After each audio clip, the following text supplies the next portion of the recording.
Bila Chinese New Year, mesti ada satu kuih ni. Niangkau bukan saja sedap, tapi ada maksud dia tau. Jom kita belajar buat niangkau dengan uncle dan auntie. Very one Malaysia kan? Ini Chinese New Year, cara kita bersama Nivia.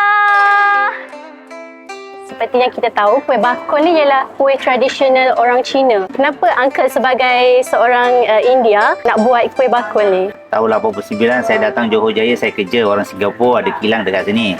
Masa tu saya semua belajar dalam 10 tahun macam mana masak, macam mana nak ekspor, macam mana nak packing, semua saya dah belajar.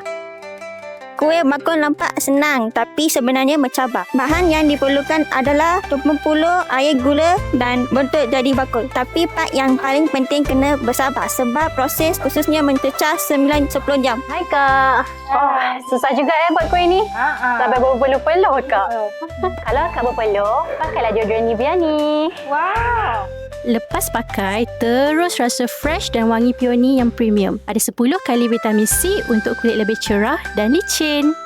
Kuih bakul ini untuk orang Cina ada makna tau. Ya, betul tu. 吃年糕，步步高. Maksudnya, setiap tahun kita harap hidup makin bermakna, makin maju dan makin baik. Inilah tradisi yang kita raikan bersama. Next episode kita try layan dan sebelah.